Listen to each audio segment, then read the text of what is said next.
Welcome everyone. Today I'm joined by Will Coleman, a visionary who has left his mark on tech giants of Salesforce and Microsoft by championing creativity and innovation at every turn. You can tell that ChatGPT made this up, right? He's made a career of challenging the ordinary, pushing boundaries with emerging technologies like VR and most recently virtual production. The perfect guest to explore how corporations can harness the power of virtual production, and someone I'm proud to call a very close friend. Welcome, Mr. Coleman. How are you doing? Good, mate. Good. Oh, I feel sorry for anybody that's been watching. No, that's fine. They're used to it. They're used to this kind of stuff. And tell me, when I put it through the power of AI editing, all of this will just be... Yeah, it'll just go. It'll be smooth as. We will look so professional. We will look so professional.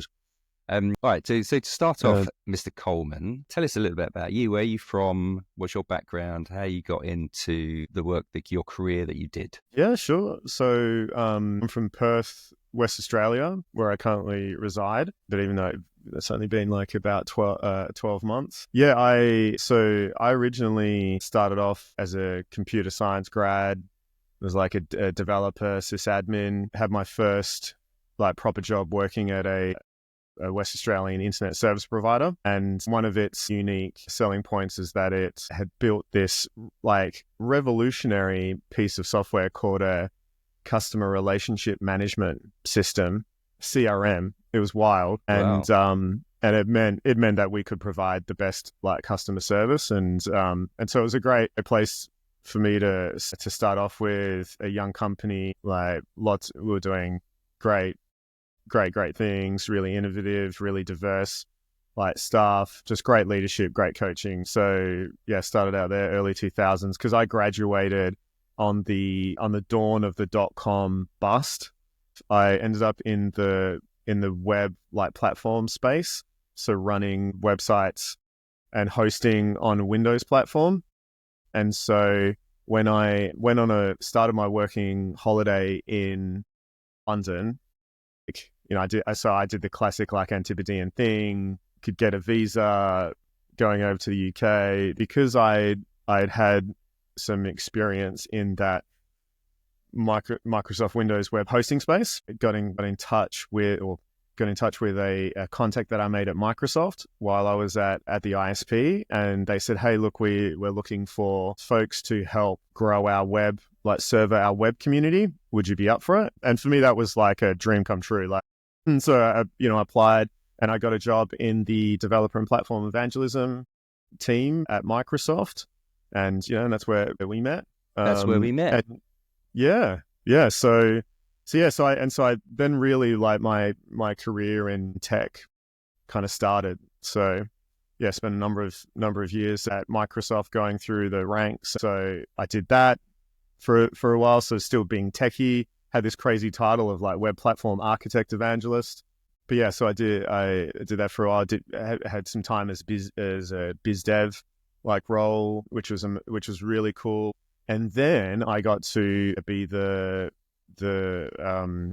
lead for the Windows Phone app ecosystem in the UK, because they were like, "This is going to be amazing, right? We're going to launch this phone." It was a really. I really enjoyed my Windows Phone.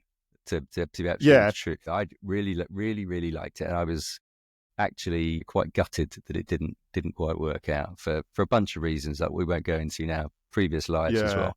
So this is really interesting because this is coming up to the sort of your end of your tenure at Microsoft.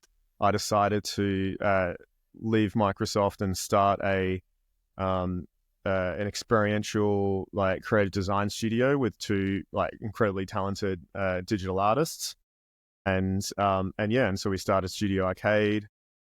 And then we would do mainly installation-based experiences for the like of Microsoft and Nokia. And we did a project with XL Records briefly for the XX, which was super cool.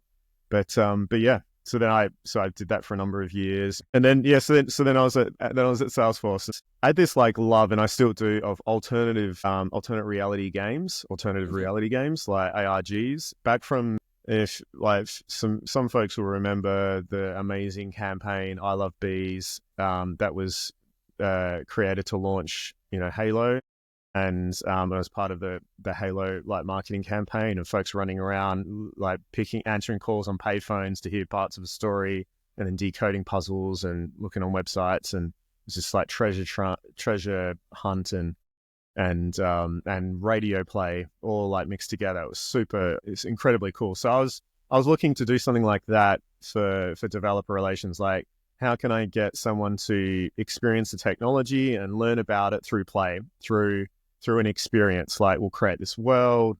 We have this amazing like hardware. We made this crazy contraption that people would interface with, and we had actors, remotely like speaking to folks. And that was like, we did one event, which was hilarious, where we had to have our actor comment on people's clothing when she was talking like with them through this like web interface, because they thought she was just these videos, like canned kind of videos. That was wild. So the interesting thing, I went to an event recently called Tech Fest. There was a booth there, and there was a guy dressed in he was wearing a mocap suit, and he was projecting onto a flat screen of an alien doing this, but that was all live as well. So he could see he could see anyone walking past as well, and could absolutely do the same thing.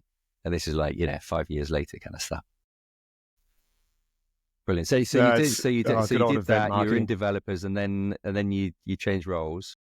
I was working with Salesforce.org, and so that initially was a independent organization of Salesforce, which would sell like Salesforce technology, the platforms, into the nonprofit and education space, and then with the at a huge discount. But yeah, so I got involved there, and I got involved in kids coding when that initial wave, because that was dear to my heart. And then I ended up running a like experiential marketing for Salesforce.org for EMEA, and then running my own little like marketing studio, and just getting to bring all of that creative, like my kind of passions together, because my sweet spot is to be like this intersection of creativity, technology, emerging technology, and social impact. I mean, just positive impact into the world. Yeah, and then so I got to do a number of those projects.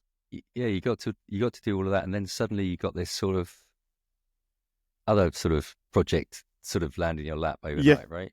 Well, yeah. So I got into virtual production through doing a few virtual reality and augmented reality like projects, and then we were creating this virtual reality interactive story about a positive story about trying to turn the tide against modern slavery through collaboration and technology, called Ling.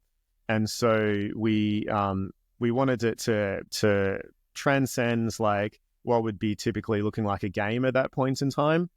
And so the amazing 3D artist that started on that project and I worked with for a number of years afterwards, Jack, he was like, you got to check out Unreal. Like, he came from AAA gaming. He's like, this is what these studios use. So we moved over to Unreal Engine, and then haven't looked back. I think I discovered 3D camera tracking, and then virtual production. Right. We could now use that to get into filmmaking and virtual events and a whole other range of things. So, if I went to stakeholders and said, guess what, let's make product demos with a game engine that powers Fortnite, they'd be like, you're kidding me. Like, what are you talking about? It's often you need to show them, like people need to see it. Like, talking take you so far, but having that demo, having that concept, that proof of concept can really break through those barriers. But I feel like, to me, the best is like where you can get that company culture where they're willing to take risks. So we ended up doing a proof of concept where I wanted to take an ad that, I didn't know how much we'd spent on it, but a serious amount of, I'm sure it was like a proper ad. So it was, the budgets were healthy. Six figures, right? Yeah. Yeah, it would have been. And we loved it. We loved this ad, and we're like, oh, this is really interesting what they're doing. And I'm like, I wonder if we can do that as a virtual production, and would it be amazing to actually also turn that into a live event, like activation? Because I really do believe in the power of connecting all of your like branding and marketing campaigns together.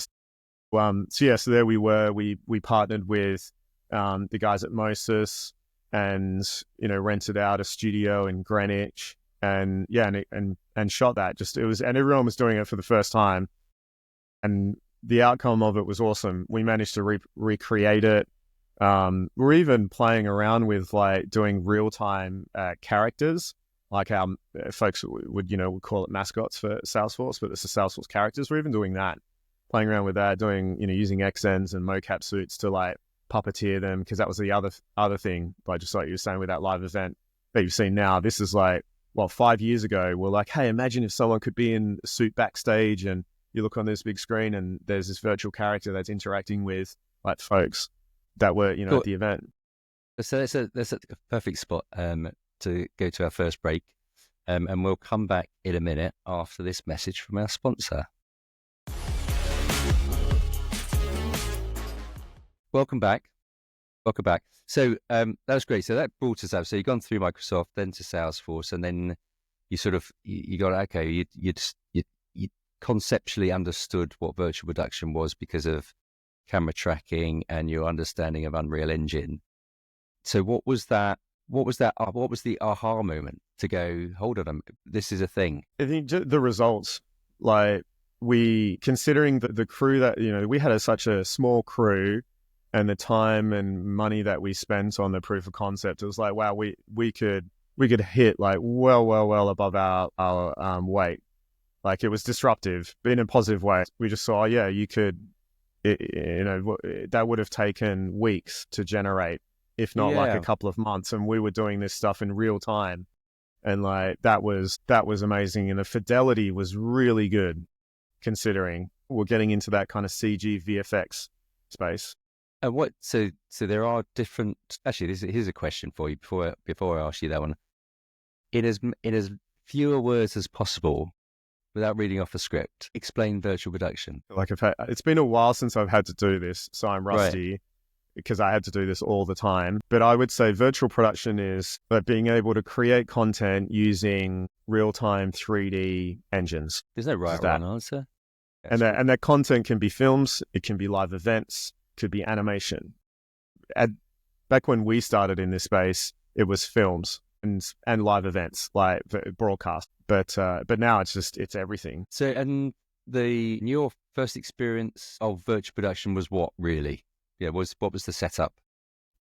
I'd say the first time we really put it to a test was to create a virtual event, event broadcast for Europe, for our education group, Horizons.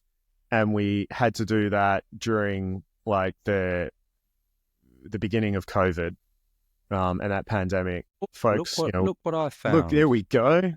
Look this what gorgeous I found. thing. So there we go. So I wonder if we didn't really like nail it or figure it out at the beginning, but that could have been one of the first like corporate virtual events using virtual production in the world.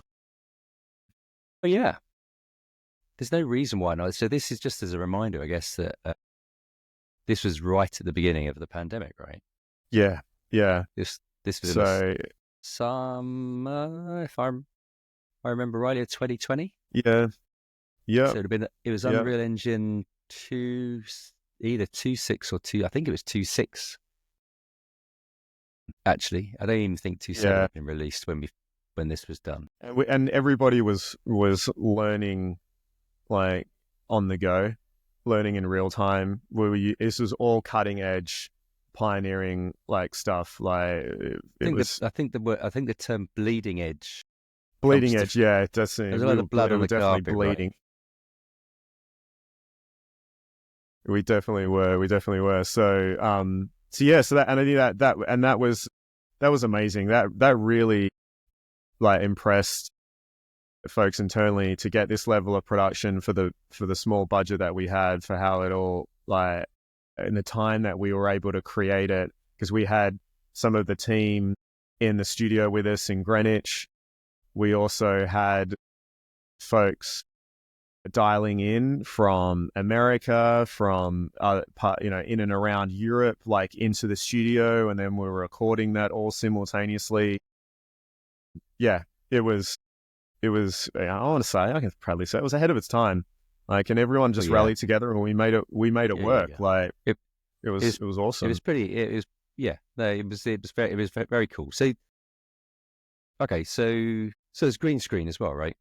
So yes. you've Yeah. done So this our VP setup. Yeah. So we're using UE, Moses for the camera tracking, and a green screen background. Because at that stage, LED volumes were they were like out of reach and still early days, and there wasn't really, I didn't even know like if there was even an LED volume that was accessible in London at that point in time. So yeah, so we stayed with green screen, and it wouldn't have worked with LED because one of the costs, it was just outrageous, and everyone was like price gouging at that point in time with LED volumes, and also the flexibility. We wouldn't have been able to do that, like, so because we would record with with our multiple plates, we gave us the ability to tidy everything up in post in a short amount of time. So in your sort of experience as well, what's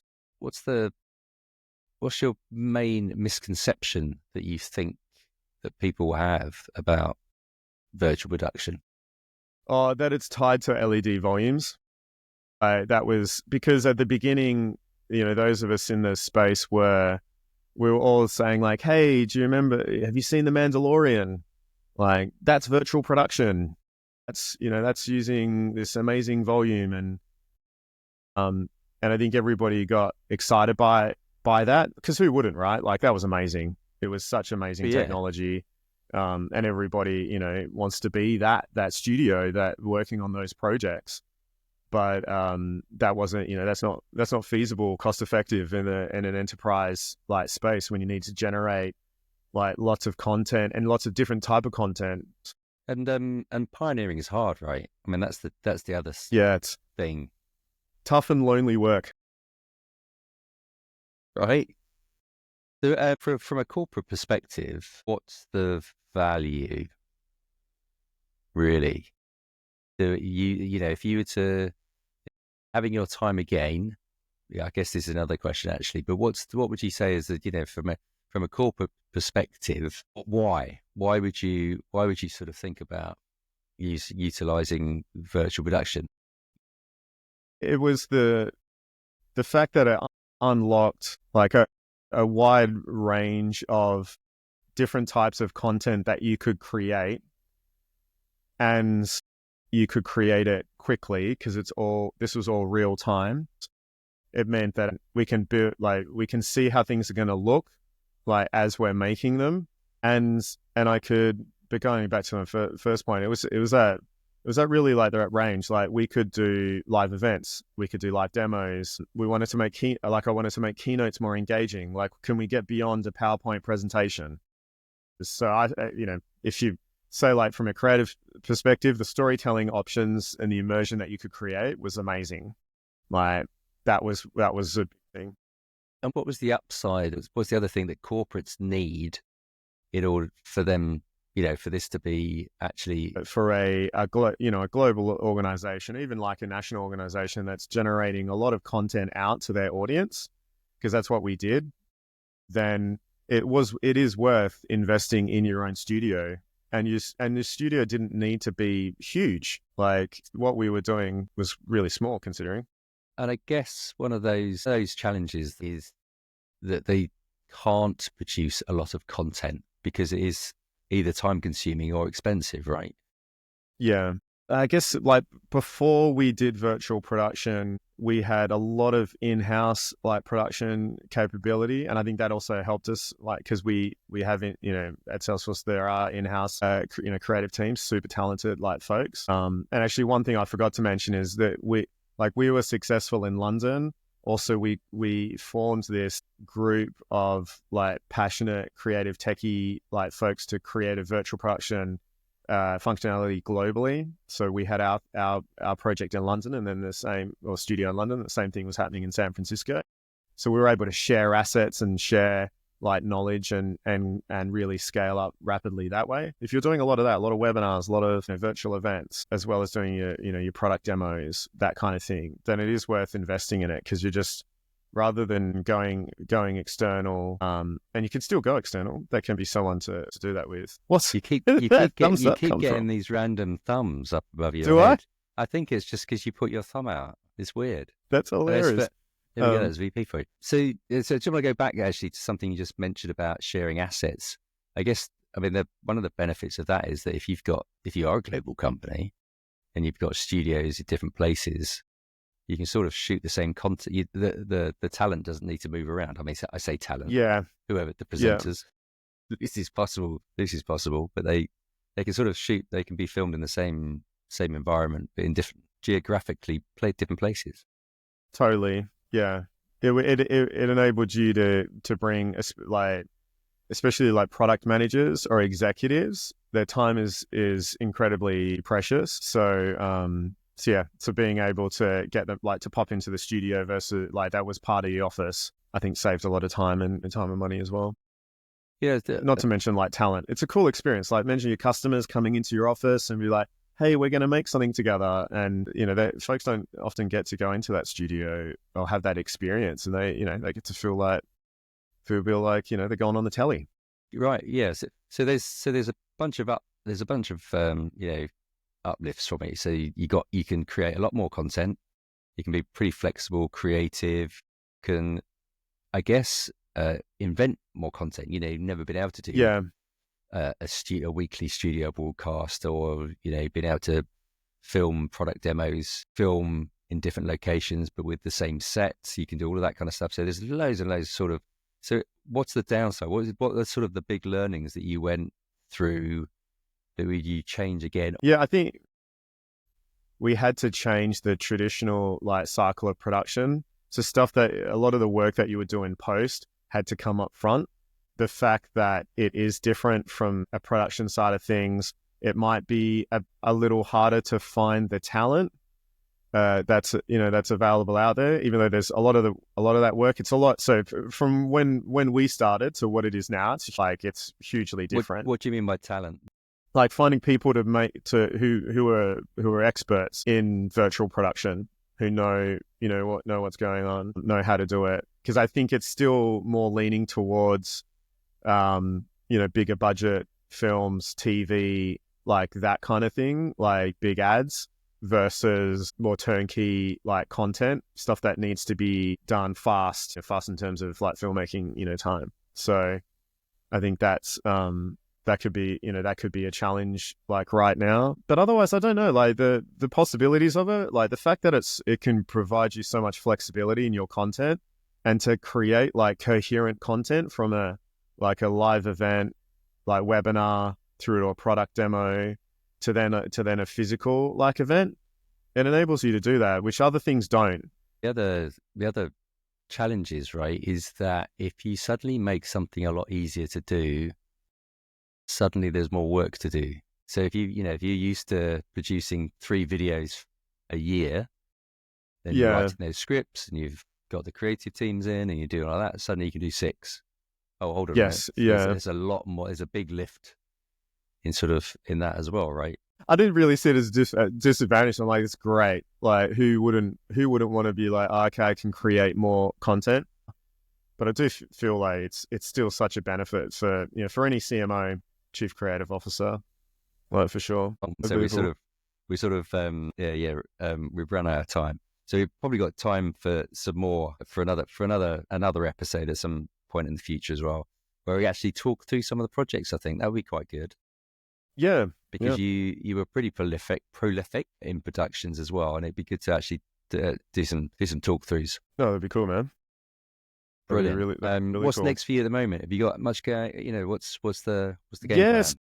But been back in Oz for just around 12 so months, and I'm consulting at the moment to helping different organizations from a wide range of things, because my varied background. But I've got some cool projects that are bubbling away at the moment that I'll be able to reveal shortly. And while I haven't done any virtual production, in a little while. I'm still keeping an eye on things, and it's interesting to see in Australia how that whole scene's, evolving. Cool. Brilliant. Well, thank you again. It was most insightful. Mate. That's all right. It's always a pleasure. And never a chore. And we'll see you soon, right?